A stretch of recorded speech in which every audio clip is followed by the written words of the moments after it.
Hey guys, what's going on? We got another Mythic Plus video as Enhancement Shaman. We are doing a 12 Theater of Pain. And I did get all my 13s done this week, although I completely forgot to record any one of them.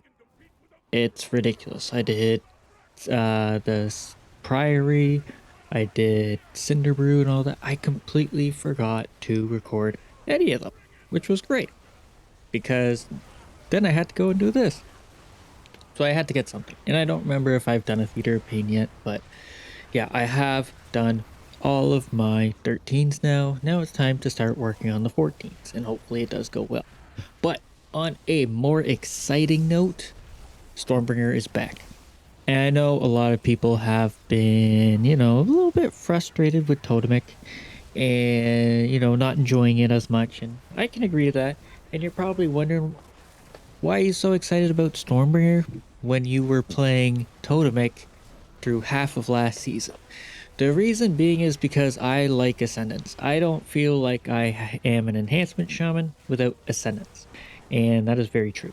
Aside from that, that is the big reason, because in the Totemic before everything happened, you would use Ascendance to basically buff your totem into oblivion, and then you would sunder, causing a massive explosion. And I started that build, or I was one of the first ones to start using that build when it first came out, and was really enjoying it. But the big reason is because Ascendance. And although Stormbringer did have Ascendance, yes, Stormbringer used Primordial Wave, which was a bit of a weird one, and I think everyone can agree Primordial Wave sucks. Although the new one's pretty cool. The new Primordial Storm. So that is why I am excited to have Stormbringer back. On top of that, I get to run Deeply Rooted Elements, which is my favorite version of Ascendance, because if you guys have seen my content before, I am lazy and I don't like deciding when to use stuff, so I just like to have it proc. That's why I don't use my on-use trinkets or anything like that. Even though I do have a House of Cards and a Priory Signet, I don't use them because I don't want to choose and make that mistake. I like the game deciding for me, and that can be very frustrating. Yes, you can get procs at like an intermission, you can get procs at the end of the kill and stuff like that. So yes, I can understand people not wanting to run it, but me personally, I love Deeply Rooted Elements, and I do hope they make some changes to make it a bit more, I guess, predictable in a way. But I can completely understand why, as of late, it doesn't have a proc protection on it. And I am going to explain that just because maybe everybody else might be frustrated with it or anything like that. But basically, the difference between enhancements and elementals is elemental, you kind of can get like an infinite reset in a sense. But because of Thorm's invocation, you trigger this weird interaction with it where you're constantly spamming, right? And before, it was kind of the same thing with Stormstrike before they changed it into Maelstrom spenders. So they could do that where it's like if you spend 5, you only get half the proc protection as you would if you spent 10 and stuff like that. But you're casting so much Lightning Bolt, it kind of does make sense. And the proc rates are there. It's just, there's that chance throughout an entire dungeon or raid boss fight or anything that you might not get that proc, which, is extremely, extremely rare. So I would like to see them maybe, if they don't want to continue with, or if they want to continue with the no proc protection, maybe increase the proc chance by like 0.5% or something, rather than only having 6% chance to proc at a 10 stack, maybe 6.5. Maybe I think 7 might be pushing it, because I think they had that before and it completely broke it.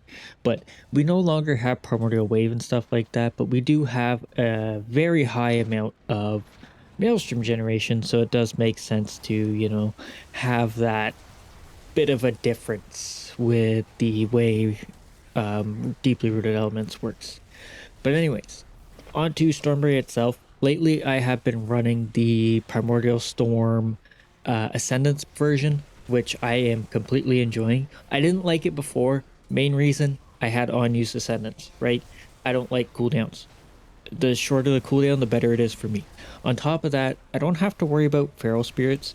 And the reason why I kind of like that in Mythic Plus is because you have such a high amount of Maelstrom generation. Feral spirits doesn't really have a cooldown, which is good, but also kind of annoying in the sense of using stuff, right? So that's why I am really enjoying this. On top of that, mix it with deeply rooted elements and it feels so much better. I don't have to wait to use Ascendance, and if I use Primordial Storm, I have a chance to proc it right after my Primordial Storm. Or, yeah, yes, I don't know if that made sense, but after Primordial Storm, I have a chance to proc Ascendance, which feels really, really good. But again, like, you don't have control over it. I've been fairly lucky sometimes getting like 2 or 3 procs, which has been insane, and then I go quite a while without any procs. But again, that's the downfall of the talent. Like, you get it sometimes and you don't get it all the time. But because you're constantly resetting Maelstrom, you're generating it at such a high pace, your chances of proccing are much higher than 6% in a way. Like, it's kind of crazy how fast and how much I proc this ability. It's just insane, and I am enjoying it so much. I don't think I'm gonna go back to Totemic for quite some time. Now, I don't have the explosive AoE burst that Totemic does, or for those massive packs, but I have this insane consistency with every single pull. Like, I think the most I've peaked at is maybe like 14 million, which is like a fairly big pull with a Primordial Storm into a Tempest type of thing, right? Quick burst. But like, every single pack that I do, I am doing anywhere from like 5 to 6, maybe even 8 million, even on like 3 packs. It's insane. It's insane how consistent this build is, and it just feels so good. Your Maelstrom generation is so high, you never really have downtime. There's a few times where I've actually not had any procs whatsoever, which was really weird because that rarely ever happens, but it was just like, something that happens. So I've been having honestly, I've been enjoying this build so much. So much, and I don't think I'm going to go back to Totemic for quite some time.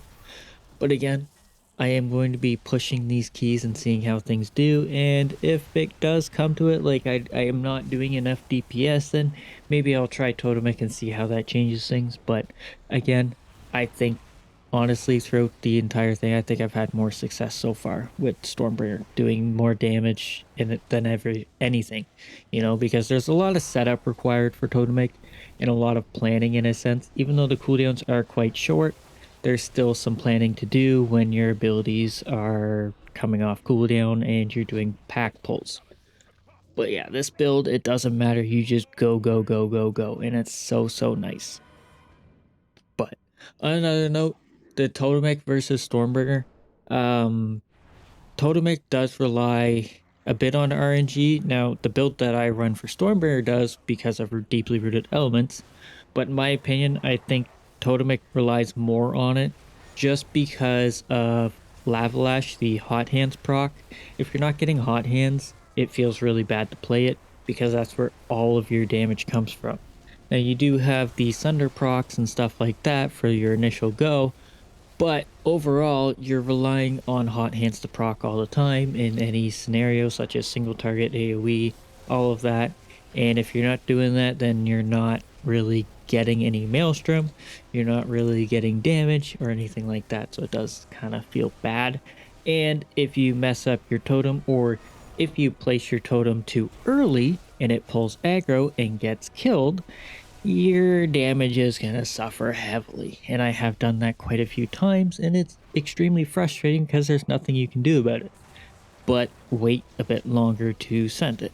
But yeah, anyways, I just wanted to say, Stormbringer, I am enjoying it. I know I played Totemic throughout the entirety of last season, playing the Super Nuke Ascendance Sunder combo, which was absolute fun. I enjoyed it. The big explosion of damage was unreal. And if we had it this season, I'd probably play it in a few dungeons such as Cinder Brew and Priory just to see how high the numbers would go.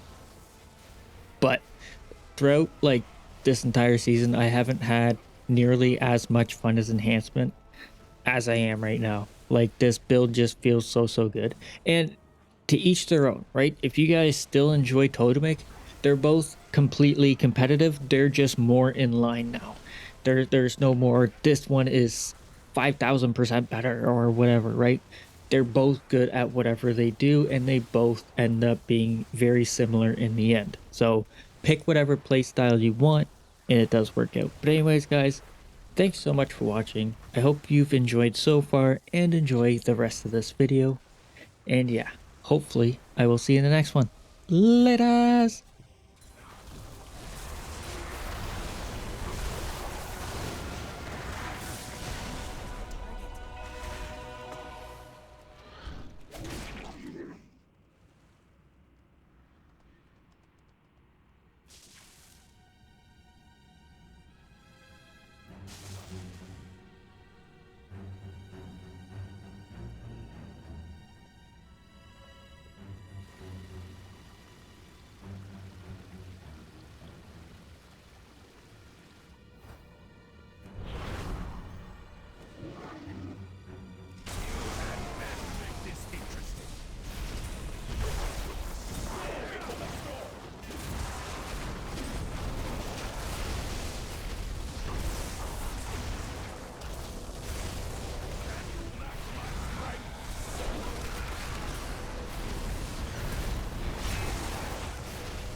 Looks like we might have some real contenders here!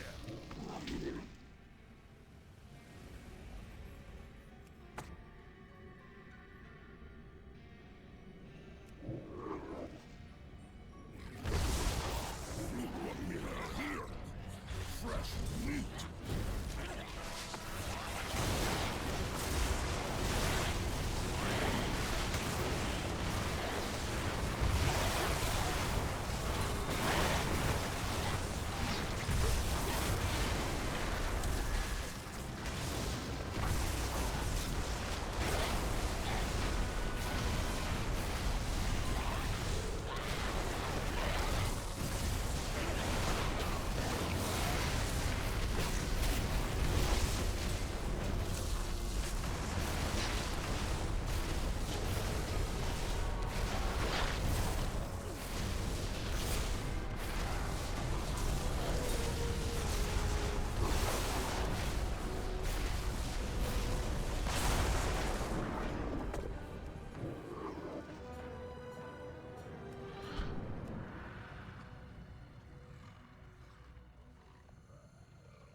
conquered the trials and advanced to the final round!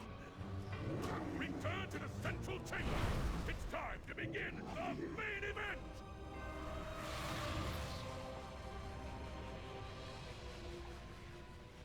Soldiers of Mount Raxus! Are you ready for some carnage?